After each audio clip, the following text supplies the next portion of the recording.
एक बहुत ही घना जंगल रहता है जिसमें एक बूढ़ा शेर रहा करता था जो अपने एक छोटे से बेटे पीकू के साथ रहता था। पीकू बहुत ही होशियार और चंचल था। वह हमेशा इधर उधर उछल कूद मचाया करता था और अपने पिता के साथ खेला करता था।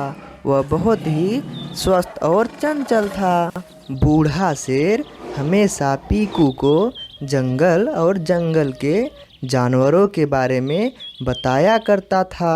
जब बूढ़ा शेर जंगल में शिकार करने के लिए जाता था तब पीकू को वह गुफा में अकेले ही छोड़ के जाया करता था और पीकू को अकेले बाहर निकलने से मना करके जाया करता था। पीकू हमेशा अपने पिता के आने पर ही गुफा से बाहर निकलता था और जब बूढ़ा से शिकार करके वापस आता था तब पीकू बहुत ही खुश हो जाया करता था और वो दोनों शिकार को खाया करते थे और मज़े से रहते थे। एक दिन की बात है, बूढ़ा शेर पीकू को जंगल में घुमाने के लिए लेके जाता है और पीकू पूरे जंगल में मज़े से घूमता है और बूढ़ा शेर पीकू को जंगली जानवरों के बारे में बताता है और पीकू उसे ध्यान से सुनता और सभी को देखता है। कुछ देर घूमने पे पीकू देखता है नदी के किनारे एक मगरमच्छ को कुछ जंगली कुत्ते काट रहे होते हैं। तभी बूढ़े शेर की भी नज़र उस मगरमच्छ पे पड़ जाती है और वह अपने एक दहाड़ से सभी कुत्तों को भगा देता है। सभी कुत्तों को भागता हुआ देखकर पीकू बहुत ही खुश हो जाता है।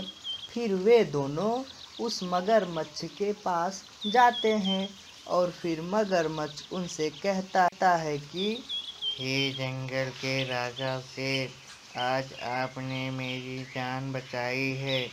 मैं आपका ये एहसान कभी नहीं भूलूंगा। ऐसा बोलकर मगरमच्छ पानी में चला जाता है। फिर पीकू भी अपने घर की ओर चला जाता है।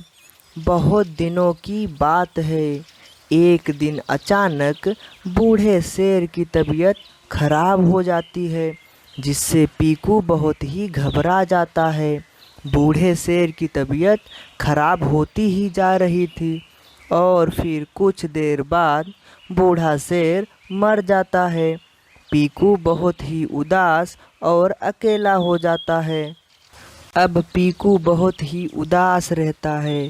बूढ़े शेर को मरे हुए अब 2 दिन बीत जाते हैं और पीकू 2 दिन से कुछ खाया पिया नहीं होता। वह उदास होकर एक पेड़ के नीचे बैठा होता है। नदी में से एक मगरमच्छ बाहर निकलता है जिसे देखकर पीकू काफ़ी घबरा जाता है।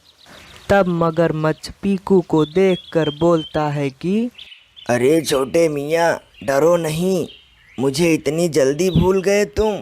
मैं वही हूँ जिसकी जान तुम्हारे पिता ने बचाई थी। मैं तुम्हें कोई नुकसान नहीं पहुँचाऊँगा।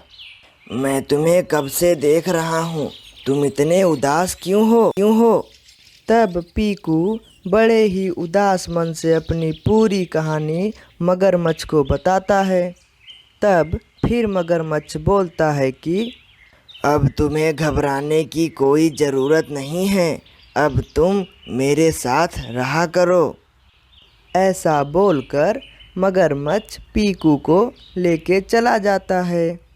मगरमच्छ पीकू को भरपेट भोजन कराता है और अपने पीठ पर बैठाकर पूरे नदी की सैर कराया करता था जिससे पीकू फिर एक बार बहुत खुशी खुशी रहने लगा। अब पीकू और मगरमच्छ की बहुत ही गहरी दोस्ती हो जाती है और ये दोनों पूरे जंगल में बड़े ही मौज के साथ रहा करते थे।